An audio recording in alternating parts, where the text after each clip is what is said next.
Bus ಬಿಟ್ಟಿ ಭಾಗ್ಯ ಅಂದ್ಬಿಟ್ಟು ಎಲ್ಲ ಫ್ರೀ ಟಿಕೆಟ್ಸ್ನ ಕೊಟ್ಟರು. ಈಗೇನಾಗಿದೆ, ಹೆಣ್ಮಕ್ಳಿಗೆ ಗೌರವ ಇಲ್ದಂಗೆ ಆಗಿದೆ. ಮೊದಲು ರಸ್ತೆಯಲ್ಲಿ ನಾವು ಹೋಗ್ತಾ ಇದ್ದರೆ ನಿಲ್ಲಿಸ್ಬಿಟ್ಟು ಹೆಣ್ಮಕ್ಳು ಹೋಗ್ತಾ ಇದ್ದಾರೆ ಅಂತ ಹತ್ತಿಸ್ಕೊಳ್ಳೋರು.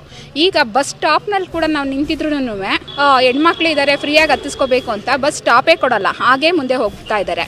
ಈಗ ಯೋಜನೆಗಳನ್ನೇನಾದರೂ ನಿಲ್ಲಿಸಿದ್ರೆ ಈ ನೋಂದಣಿ ಶುಲ್ಕ ಇದೇನೇನು ಎಲ್ಲ ಏರಿಸಿದ್ದಾರೆ ಅದನ್ನು ಕೂಡ ಇಳಿಸ್ಬೇಕಾಗತ್ತೆ. 2,000 ರೂಪಾಯಿ 2 ತಿಂಗಳಿಂದ ಬಂದಿಲ್ಲ. ಕೊಡ್ತೀವಿ ಅಂತೇಳಿ ಗಂಡಸರು ಜೋಬಿ ಕತ್ರಿ ಹಾಕಿ ಬಸ್ಸು ಫ್ರೀ ಅಂತ ಬಿಟ್ರಿ, ಗಂಡಸರಿಗೆ ದುಪ್ಪಟ್ಟು ಮಾಡಿದ್ರಿ. ಅದನ್ನು ಎಲ್ಲ ರೀತಿಲೂ ನೀವು ನಮ್ಮ ದುಡ್ಡನ್ನು ತಗೊಂಡು 1:4 ತಗೊಳ್ತಿದ್ರೆ 1 ಭಾಗ ಕೊಡ್ತಾ ಇದ್ದೀರಾ, 3 ಭಾಗ ನಿಮ್ಮ ಪಾಕೆಟ್ಗೆ ಹಾಕೋತಾ ಇದ್ದೀರಾ. 2,000 ರೂಪಾಯಿ ಗೃಹಲಕ್ಷ್ಮಿದು ಬರ್ತಾ ಇದ್ದು ಈಗ 1 ತಿಂಗಳಿಂದ 2 ತಿಂಗಳಿಂದ ಬರ್ತಾ ಇಲ್ಲ. 2 ತಿಂಗಳಿಂದ ಯಾವುದೇ ದುಡ್ಡು ಕೂಡ ಬರ್ತಾ ಇಲ್ಲ. 1,000 ರೂಪಾಯಿ 2 ತಿಂಗಳಿಂದ ಜೂನ್ನಲ್ಲೂ ಕೂಡ ಈಗಾಗಲೇ ಹಾಕಿದ್ದೀವಿ, ಟ್ರೆಜರಿಗೆ ಬಂದಿದೆ. ಇವತ್ತು ಕ್ರೆಡಿಟ್ ಆಗ್ಬೋದು, ಇಡೀ ರಾಜ್ಯದಲ್ಲಿ ಆಲ್ರೆಡಿ ಕ್ರೆಡಿಟ್ ಆಗಿದೆ.